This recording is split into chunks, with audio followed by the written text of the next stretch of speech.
Hi అండి. ఈరోజు Saturday అండి. హెడ్ బాత్ చేద్దాం అనుకుంటున్నాను.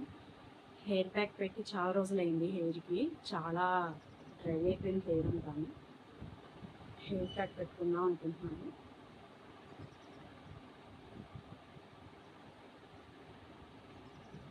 ఇదివరకు ఏదో ఒక ప్యాక్ పెడుతూ ఉండేదాన్ని. చాలా రోజులైంది హెయిర్ ప్యాక్ పెట్ట. రెగ్యులర్గా ఏదో ఒక హెయిర్ ప్యాక్ పెడుతూ ఉంటే హెయిర్ అన్నది ఎప్పుడూ బాగుంటుందండి.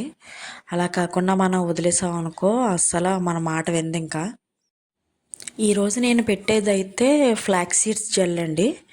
ఫ్లాక్స్ సీడ్స్ని తెలుగులో అవిసె గింజలు అంటారు కదా, అవి ఒక ఒక గ్లాస్ వాటర్ని స్టవ్ మీద పెట్టి వాటర్ బాగా బాయిల్ అయిన తర్వాత మన హెయిర్ లెంత్ని బట్టి ఒక 2 స్పూన్స్ కానీ 3 స్పూన్స్ కానీ అవిసె గింజలు అందులో వేసి బాగా బాయిల్ చేసాం అనుకోండి, ఒక 5 మినిట్స్ కొంచెం గట్టిగా చిక్కగా తయారవుతుంది ఒక జెల్ లాగా. అప్పుడు స్టవ్ ఆఫ్ చేసేయాలి.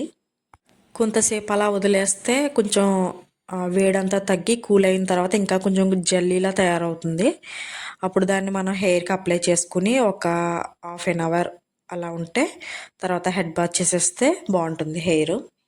నాకు హెయిర్ అనేది చాలా ఒత్తుగా ఉండేదండి, కానీ ఒక 1 ఇయర్ 2 ఇయర్స్ నుంచి బాగా హెయిర్ బాగా పలచబడిపోయింది. నేను అబ్జర్వ్ చేసిన దాన్ని బట్టి నాకు హెయిర్ మీద కొంచెం శ్రద్ధ తక్కువే అండి చెప్పాలంటే. అందుకని చాలా వరకు డ్యామేజ్ అయ్యింది హెయిర్. ఇది వరకు మేము రెంట్ హౌస్లో ఉన్నప్పుడు రెగ్యులర్గా పెడుతూ ఉండేదాన్ని ఏదో ఒక హెయిర్ ప్యాక్. కానీ ఈ మధ్య బాగా తగ్గించేసాను. లాస్ట్ 2 ఇయర్స్ నుంచి అసలు హెయిర్ ప్యాక్ అనేది పెట్టట్లే. ఎప్పుడు హెడ్ బాత్ చేయడం వచ్చేయడం అంతే. ఆ హెయిర్ ఆరబెట్టుకుని జడేస్తే అయిపోయాయి. ఇంకా మళ్ళీ హెయిర్ ప్యాక్స్ ఏం ఉండదు. కానీ రెగ్యులర్గా ఎప్పుడు ఆయిల్ మాత్రం రాస్తాను హెయిర్కి కంపల్సరీ. హెడ్ బాత్ చేసిన ఈవినింగే నేను ఆయిల్ పెట్టేస్తాను హెయిర్కి ఎప్పుడు. హెడ్ బాత్ చేసిన రోజు నాకు బాగా హెడేక్ వస్తున్న ఫీలింగ్ కలుగుతుందండి. అందుకనే నేను కంపల్సరీ అసలు 1 డేనే వితౌట్ ఆయిల్ నా హెడ్ అన్నది 1 డేకి మించి ఉండదు అసలు. ఆ రోజు ఈవినింగే నేను ఆయిల్ పెట్టేస్తాను హెయిర్కి. అలాగే ఎవ్రీ 2 డేస్కి ఒకసారి కూడా కంపల్సరీ ఆయిల్ పెడతాను. అది నాకు చిన్నప్పటి నుంచి అలవాటు. ఏదైనా ఫంక్షన్స్ ఉన్నాయి అంటే మటుకు హెడ్ బాత్ చేస్తాను. హెడ్ బాత్ చేసి అటెండ్ అవుతాను. మనం ఏ హెయిర్ ప్యాక్ పెట్టినా స్కాల్ఫ్కి పెట్టాలండి బాగానే. స్కాల్ఫ్ బాగుంటే హెయిర్ ఆటోమేటిక్గా బాగుంటుంది. స్కాల్ఫ్ కనుక హెల్దీగా లేకపోతే హెయిర్ అన్నది అసలు హెల్దీగా ఉండదు. సో స్కాల్ఫ్ నీట్గా ఉన్న ఒక స్కాల్ఫ్ కంపల్సరీ ఉండాలి. అప్పుడే హెయిర్ బాగుంటుంది. చాలామంది రెగ్యులర్గా చేసే మిస్టేక్ ఏంటంటే ఆయిల్ అన్నది హెయిర్కి అప్లై చేస్తారు. 1 అవర్ 2 అవర్స్ లేదా 1 డే ఉంచుకుని హెడ్ బాత్ చేస్తారు. స్కాల్ఫ్కి మాత్రం చాలామంది ఆయిలింగ్ చెయ్యరు. మెయిన్ స్కాల్ఫ్ కంపల్సరీ ఆయిలింగ్ అన్నది కంపల్సరీ చేయాలండి. ఈ జెల్ అయితే నేను ఫస్ట్ టైం పడుతున్నాను హెయిర్ ప్యాక్గా. నేను రెగ్యులర్గా ఎప్పుడూ పెట్టేదైతే కరివేపాకు కానీ లేకపోతే మందారాకులు ఇలాంటి హెయిర్ ప్యాక్స్ తప్ప ఎప్పుడు ఫ్లాక్స్ సీడ్స్ జెల్ అనేది నేను ఎప్పుడూ పెట్టలేదు. నేను ఒక 2-3 డేస్ బ్యాక్ చూశాను, హెయిర్ బాగుంటుంది స్మూత్గా ఉంటుందని ఒక అక్క చెప్తే యూట్యూబ్లో. సరే ట్రై చేద్దామని ట్రై చేస్తున్నాను. హెయిర్ ప్యాక్ ఎప్పుడు పెట్టినా కానండి ఫస్ట్ హెయిర్ 2 పార్టీషన్స్గా డివైడ్ చేసుకుని ఫస్ట్ ఒక పార్టీషన్కి మొత్తం హెయిర్ ప్యాక్ మొత్తం అప్లై చేసేసి తర్వాత నెక్స్ట్ పార్ట్కి అప్లై చేసుకుంటే ఈజీగా ఉంటుంది. హెయిర్ మొత్తం ఒకేసారి అప్లై చేయాలంటే కొంచెం కన్వీనియంట్గా ఉండదు. మనకి ఎవరైనా హెయిర్ ప్యాక్ వేసేవాళ్ళు వేరే వాళ్ళు ఉంటే ఓకే.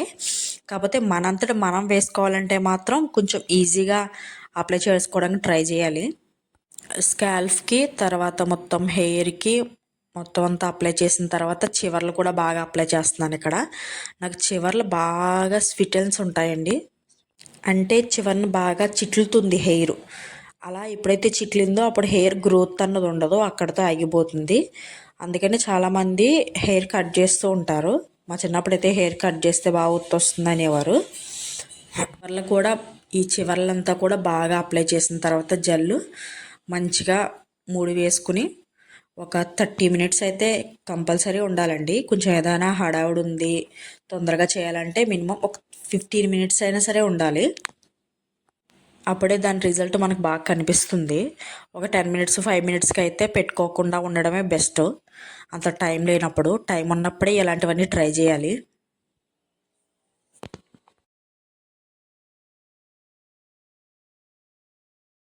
ఆఫ్టర్ హెడ్ బాత్ తర్వాత చాలా బాగుందండి హెయిర్. చాలా స్మూత్గా ఉంది. అలాగే చాలా రిఫ్రెషింగ్గా కూడా అనిపించింది. ఈ సమ్మర్లో వీక్లీ 3 టైమ్స్ అయినా చేయాలండి హెడ్ బాత్ అయితే. ఎందుకంటే బాగా స్వెట్ అవుతుంది కాబట్టి. షాంపూస్ కూడా అన్ని రకాల షాంపూస్ కాకుండా మనకి ఏ రకమైన షాంపూ పడుతుందని మనకు అనిపిస్తుందో అదే రకమైన షాంపూని స్టేబుల్గా యూస్ చేయడం బెటర్ అండి నన్ను అడిగితే. ఇక్కడ నేను నివియా సిరం చూపిస్తున్నానండి, హెయిర్ సిరం. ఎప్పటి నుంచో నేను దీన్నే యూస్ చేస్తున్నాను. నాది కర్సీ హెయిర్ అవ్వడం వల్ల బాగా చిక్కులు ఎక్కువ ఉంటాయండి. హెడ్ బాత్ చేసినప్పుడు బాగా చిక్కులు ఎక్కువైపోతూ ఉంటాయి కాబట్టి ఈ సిరం కంపల్సరీ యూస్ చేస్తాను. నేను ఈ సిరం యూస్ చేయకపోతే నాకు హెయిర్ ఫాల్ ఉంటుందని నా ఫీలింగు. అదే సిల్కీ హెయిర్ వాళ్ళైతే ఇలాంటి సిరమ్స్ ఏమీ యూస్ చేయవలసిన అవసరం లేదండి వాళ్ళు. కొంచెం హెయిర్ వెట్టగా ఉన్నప్పుడే కోమ్ చేసుకుంటే సరిపోతుంది. నాది కర్సీ హెయిర్ అవ్వడం వల్ల కొంచెం ఎలాంటి సిరమ్స్ యూస్ చేయాల్సి వస్తుంది. పూర్తిగా డ్రై అయిపోకుండానే కొంచెం వెట్టగా ఉన్నప్పుడే హెయిర్ కోమ్ చేసుకుంటే హెయిర్ ఫాల్ అనేది తక్కువగా ఉంటుందండి. ఈ వీడియో పూర్తిగా చూసిన తర్వాత మీకు నచ్చినట్లయితే లైక్ చేయండి. అలాగే మీరే హెయిర్ ప్యాక్ యూస్ చేస్తారన్నది కామెంట్లో చెప్పండి నాకు. అలాగే నా ఛానల్ కూడా సబ్స్క్రైబ్ చేసుకోండి. నా ఛానల్ని సపోర్ట్ చేస్తారని మనస్ఫూర్తిగా కోరుకుంటున్నాను. Thank you.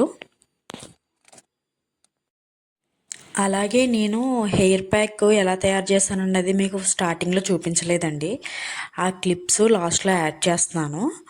మీకు ఎవరికైనా ఇంట్రెస్ట్ ఉంటే తప్పకుండా ఒకసారి ట్రై చేయండి. హెయిర్ అనేది తప్పకుండా స్మూతీ అవుతుంది. చాలామందికి స్మూత్ హెయిర్ ఉంటుంది. నాకులా ఎవరికైనా కర్సీ హెయిర్ ఉన్న వాళ్ళు ఒకసారి ట్రై చేయండి. తప్పకుండా మంచి రిజల్ట్ ఉంటుంది. నాకైతే నేను హెయిర్ ప్యాక్ వేసాక చాలా హ్యాపీ ఫీల్ అయ్యాను. మీకు కూడా తప్పకుండా నచ్చుతుంది. ఒకసారి ట్రై చేయండి తప్పకుండా. ఇది మీకు ప్రిపేర్ చేయడం చూపించలేదండి, నేను మర్చిపోయాను. కింద ఉన్న బౌల్లో ఒక గ్లాస్ వాటర్ వేసి ఈ అవిసె గింజలు ఇన్ని తీసుకున్నాను. 2 స్పూన్స్ 3 స్పూన్స్ ఉండొచ్చు. ఇవి బాగా స్టవ్ మీద పెట్టి బాగా బాయిల్ చేశాను ఒక 5 to 10 minutes. ఆ తర్వాత ఆ వాటర్ని ఇందులో వేసి స్ట్రైన్ చేసుకున్నాను అంతే. అది కూల్ అయిన తర్వాత హెయిర్ ప్యాక్ పెట్టేశాను.